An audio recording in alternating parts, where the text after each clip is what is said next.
Ayan, acknowledge po natin pagdating ng ating Mayor Vico Soto, syempre.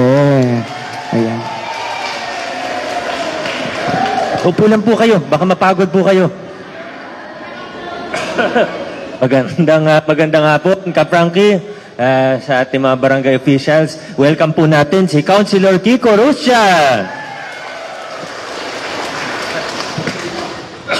Si Councilor Kiko po, kaya po may hawak-hawak na cellphone dahil may special session po ang Sangguniang Panlungsod natin ngayon.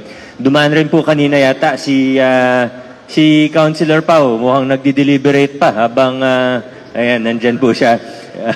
Kasama ng ating Vice Mayor, si Vice Mayor Dodot, at lahat po ng mga konsyal, may special session sila ngayon. May mga pag-uusapan lang silang mga measure. Kaya si Councilor Kiko talagang hindi makapagpigil, gustong-gusto niya kayo makita din. Kaya kahit naka-zoom siya, hawak-hawak niya po sa cellphone niya, pumunta pa rin po siya. No? Si Councilor Volta, nakadaan po yata kanina.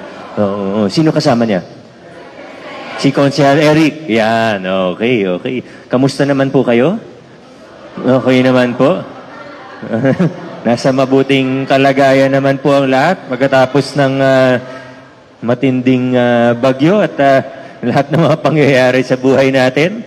Buti naman po. Masaya po akong makita kayo. Hindi man po magsasalita ng mahaba na. Una sa lahat dahil parang inuubo po ako ng konti. Baka mamaya habang nagsasalita ako, maubuhan ko po kaya atras po ako ng konti.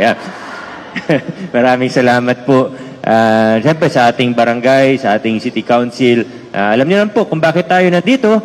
Pero bukod sa table share stands po natin, ay asahan niyo po na kung ano pa po yung mga kailangan ay pilit natin binibigay sa ating barangay. Makikita naman po natin noong nakaraang mga linggo, may mga na-inaugurate po tayo dito sa Barangay Pineda. Meron naman pong pinaplano pa lang. Meron din namang magsisimula na.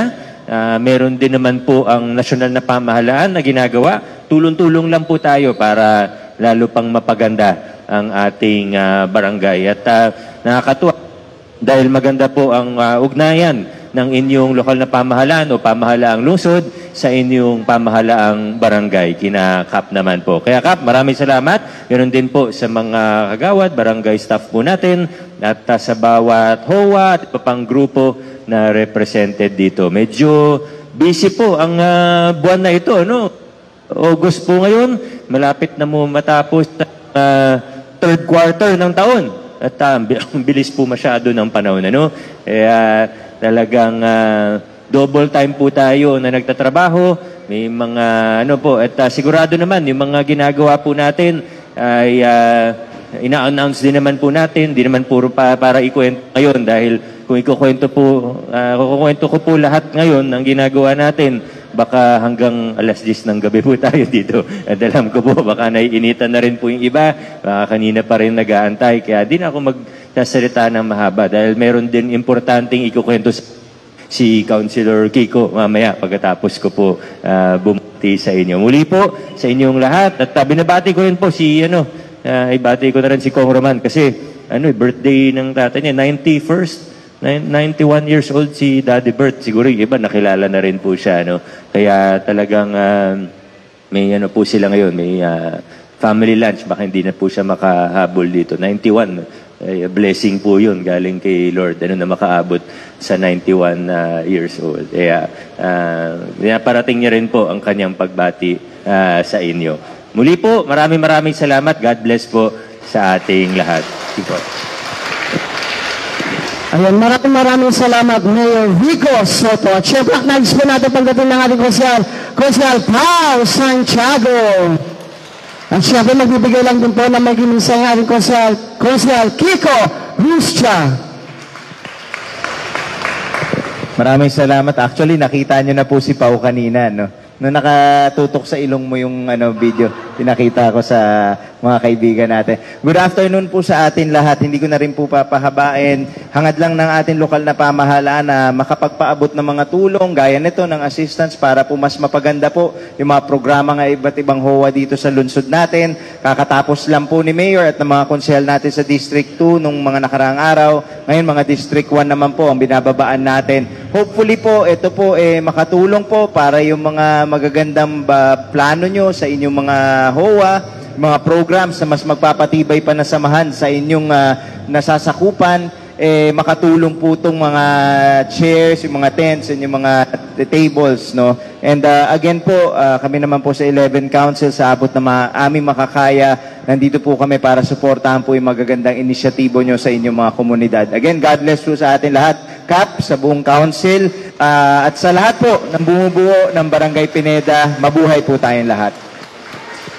Ayan, maraming salamat, Konsehal Kiko Rustia. At syempre, magbibigay lang din po ng may ginisay ang ating Konsehal Pao Santiago.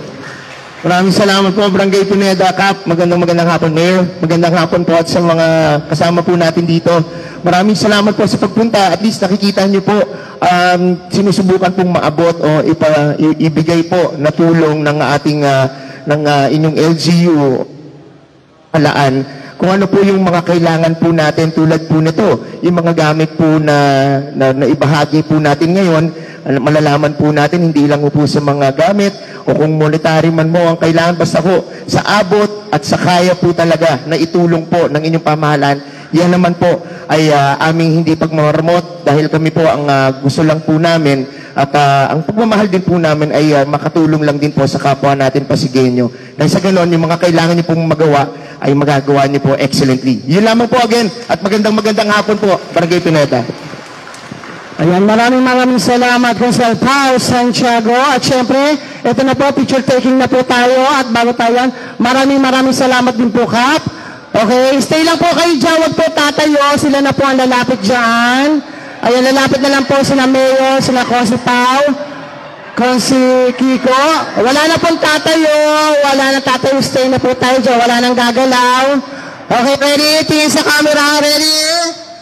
Okay, ready? Tingin sa camera. Okay, one, two, and three. Maraming salamat po, Barangay Pineda, at sa lahat ng mga homeowners dito sa inyong lahat. Okay, thank you so much and God bless po sa ating lahat. Thank you. Ayan na mga kaibigan, at dumating nga si Mayor Vico Sotto dito sa multipurpose ng Barangay Pineda para maghatid ng mga upuan. Ito at mga nakikita nga natin dito sa lugar na ito, no? At ayan ay may kasama rin mga lamesa at tent. At ayan, at ngayon nga makikita natin na nagpapapicture nga kay Mayor Vico Sotto yun mga taga rito.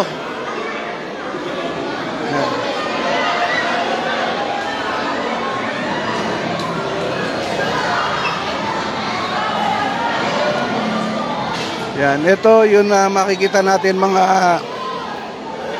tagpo sa mga oras na ito, no? Yung pagpapapicture ng mga taga rito sa Barangay Pineda kay Mayor Vico Sotto.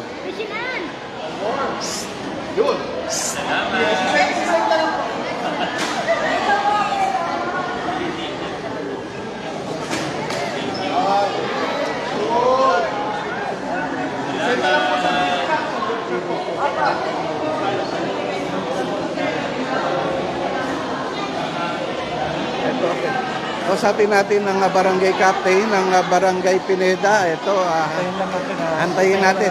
Ayun.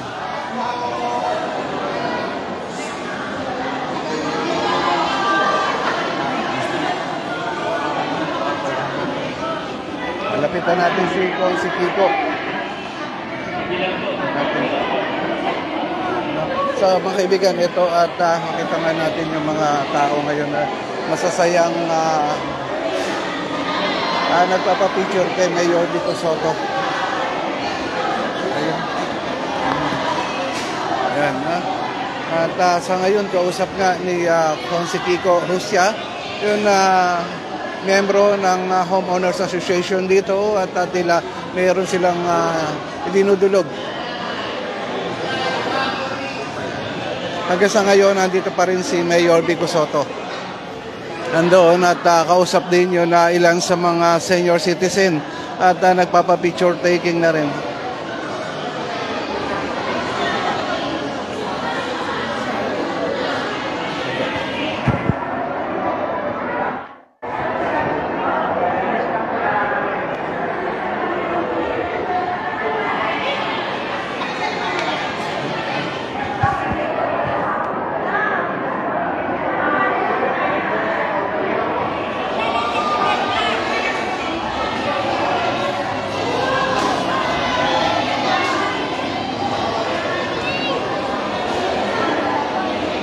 Ayan, talagang man yun na mga kaganapan dito, makita natin na talagang itong mga taga-barangay Pineda ay tumang-tuwa kay Mayor Vico Sotto. Anyway, ito po, isa lang pagpapatuloy ng programa ng ating lokal na pamahalaan sa pamumuno ni Mayor Vico para po maka-assist po sa ating mga HOA through yung mga tents, mga chairs, mga tables, para po yung mga programa ng HOA sa kanilang mga pinaglilingkuran sa kanilang community mas mapaganda. So tayo naman po sa council po natin sa 11 Sagudian sa pamumuno ni Mayor Vico, nandito po kasama ang ating mga fellow councilors nandito para po sumuporta sa mga inisyatibong gaya nito. And of course, si Kong Roman po. Ayan. At happy birthday din po pala kay Daddy Bert. Ayan, okay, Daddy Bert. Thank you po. Happy birthday. God bless you. Sorry, apat kayo eh. Thank you po. Okay po, maraming salamat. No, hindi na natin tinanong ng mahaba pa si City Councilor Kiko Rusya dahil nga mayroon silang special session sa Sanggunian at yun nga, no,